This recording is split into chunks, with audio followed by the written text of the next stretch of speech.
Днес ще ти покажа едно психическо упражнение, което наричам фигурно възнамеряване. Необходими са ти цветни моливи, бои, фломастери или нещо подобно. Целта тук не е да рисуваш, а да промениш вътрешното си състояние. Да се пренастроиш. Ако го пробваш още сега, след като ти го покажа, ще видиш колко бързо умът ти се избистря, излишните мисли изчезват и започваш да се чувстваш доста по-балансирано и спокойно. Ако започваш сутрините с по 5 минути фигурно възнамеряване, ще видиш, че денят ти после минава по доста по-различен начин. Някак ставаш по-деен, по-продуктивен, по-съсредоточен, повече ти идва на ум какво трябва да се направи, по-бързо ти щракат идеите, усещаш повече яснота, имаш повече хармония във връзките си с хората, получаваш достъп до творческата си енергия, което разбира се ти носи повече пари и изобилие в други форми. Ако пък го правиш редовно и вечер преди лягане, ще забележиш, че спиш доста по-добре. Упражнението е супер елементарно, а може да има огромен ефект върху цялата ти психика. Фигурното възнамеряване ти връща баланса и всеки път, когато ти е кофти, притеснено, тъжно, дискомфортно, напрегнато, помага дори при паник атаки. За малко да забравя да ти кажа, че фигурното възнамеряване ще ти помогне и ако имаш някаква пристрастеност, от която искаш да се освободиш. Например, ако спираш цигарите и си накосъм да запалиш, си казваш: добре, ще запаля, но преди това ще направя едно възнамеряване. Има голям шанс после да не ти се пуши толкова. Фигурното възнамеряване се състои от две части. Първата част се казва фигури и наблюдение. Отиваш някъде на спокойно място и си избираш някаква фигура. Нещо елементарно, което може да се повтаря до безкрайност. Може да е такова, такова.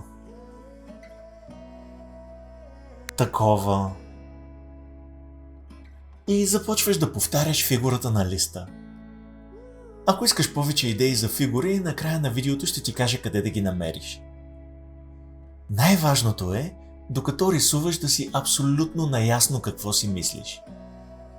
Вече малко или много го можеш това. Рисуваш и наблюдаваш какво си мислиш. Забелязваш как умът ти произвежда мисли. Забелязваш дали те идват под формата на картинки, на глас, обръщаш внимание какво твърдят, как изглеждат. Наблюдението не е мисъл. Наблюдението прекъсва обичайния мисловен поток. В един момент, когато свикнеш, въобще спираш да мислиш, защото си прекалено зает да наблюдаваш самите мисли. Ръката ти се движи, а в ума ти е празно. Освен този метод, докато рисуват, някои хора повтарят числови комбинации, за да прекъснат мисловния си поток. Има и други начини да се постигне същото, но ще ги разгледаме малко по-нататък в курса. При всички положения обаче ще има моменти, в които тотално се отвличаш и губиш фокус. Умът ти започва от една мисъл, автоматично да се прехвърля на друга, на трета, на четвърта. Хванеш ли се, че мислите ти тотално са тръгнали на някъде и си загубил съзнателност, спираш докъдето си стигнал и започваш отново да наблюдаваш и да рисуваш на друга част на листа. Знаеш как тренираш във фитнеса. Правиш повторения. Отначало не ти се получава, но постепенно мускулите ти заякват. Тук е същото, само че тренираш мускула на съзнателността. Ето гледай сега как аз ще го направя. Я да видим за какво си мисля точно сега.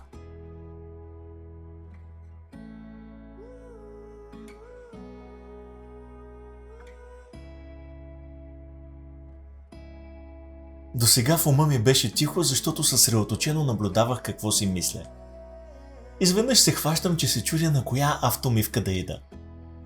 Това тръгна оттам, че ще карам кучето на ветеринар, защото има лош дъх. Оттам се сетих, че ще мия колата и съвсем се отвлякох. Започвам наново.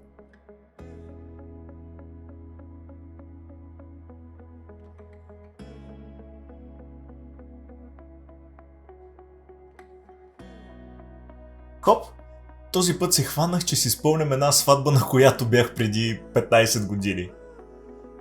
Това тръгна оттам, че усетих малко глад, оттам се зачудих какво ще вечерям, оттам се зарадвах, че продължавам да отслабвам и изведнъж си спомних как преди 15 години не можех да се събера в костюма си.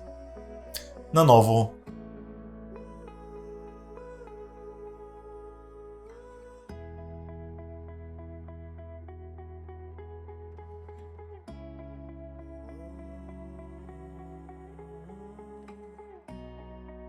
Този път успях да запазя пълна съзнателност доста дълго. Ако отначало не ти се получава и непрекъснато се отвличаш в безразборни мисли, целият ти лист ще се състои от малки отделни фигурки. Това, че често се налага да започваш отначало, е вреда на нещата. До свикване е. В началото може даже и да те заболи главата или да изпитваш вътрешна съпротива към упражнението. Причината е, че то спира мисловния шум, биохимията ти се изменя и мозъкът ти се чуди какво става. Възможно е, когато умът ти започне да се изпразва от безразборните мисли, да ти дойдат някои доста оригинални идеи. Това е нормално, защото преди те са били заглушавани от умствения шум и сега имат възможност да стигнат до теб. Ако нещо те озари, запиши го на гърба на листа, за да не го забравиш и се върни обратно към практиката.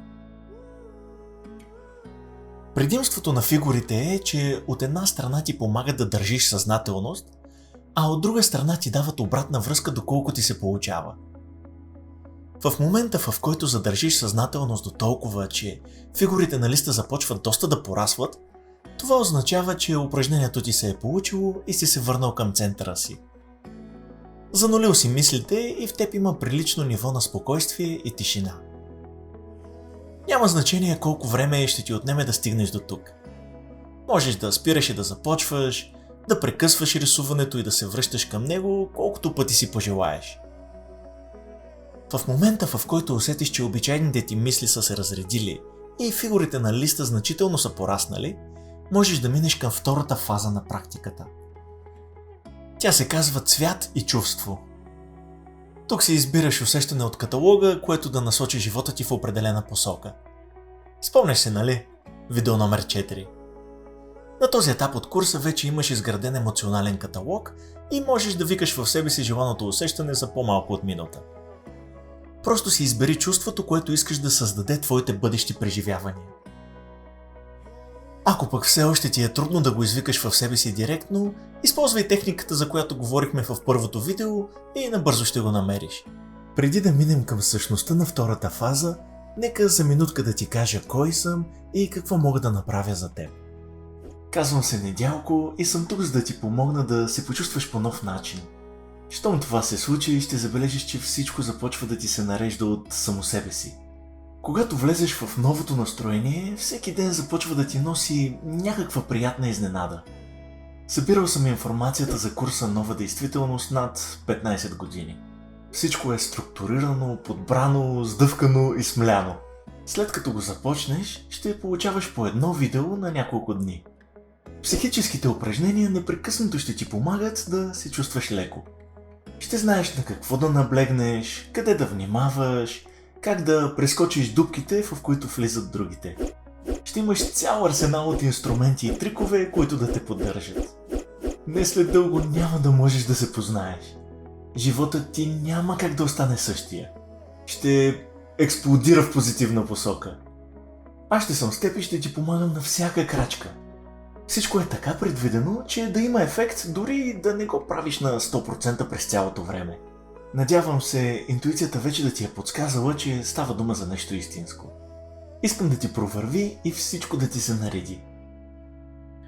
Просто влез на практическадуховност.bg. И така, аз в момента искам да изпитвам безгрижност.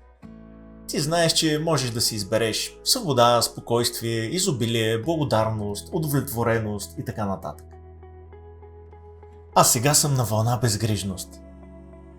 Цветът, който на мен лично ми отговаря на това усещане е този, защото го свързвам с цвета на водата по плажовете в тропиците, където винаги съм се чувствал най-безгрижно. Ще Ще взема и този, защото ми напомня на цвета на пясъка там. Също и този, защото ми напомня на ясно, синьо, безоблачно небе. Всеки си избира сам. Как щях да се чувствам в момента, ако абсолютно всичко вече ми е наред?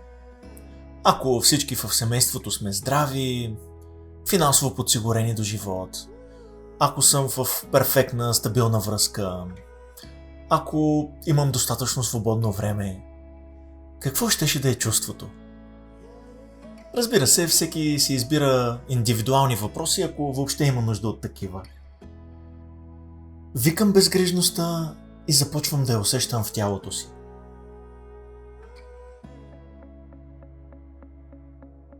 Оцветявам, но не ми пука особено дали се получава красиво. Не бързам. Просто гледам цвета и усещам безгрижността в тялото си. Чувствам лекота. Краката ми са отпуснати. Усещам гадричкане в гърдите. Комфортно ми е на стола. Нямам напрежение никъде в тялото. Бистро ми е. Усещането за безгрижност се разлива в цялото ми тяло. Мога да си рисувам така цял ден.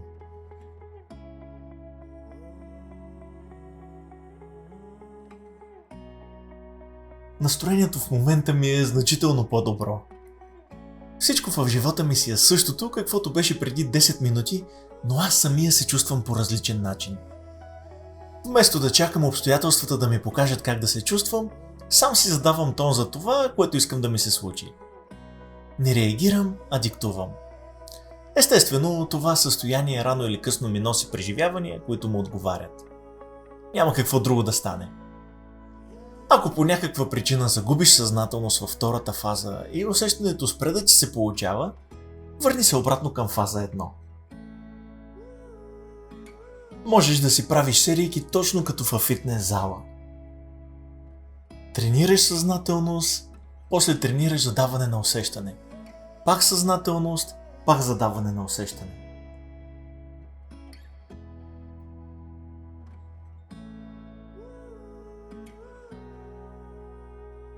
Прави го когато и колкото искаш. Единственото условие е да не започваш директно от фаза 2, защото ако в ума ти все още е твърде шумно, усещането няма да ти се получи толкова лесно. Разбира се, колкото по-редовно практикуваш, толкова повече ще свикваш. Колкото по-рядко го правиш, толкова повече ще атрофират способностите ти. Това е практиката. Пробвай я за ден-два, до седмица ще си много по-добър в нея и обичайното ти настроение ще е доста по-различно. За малко да забравя да ти кажа.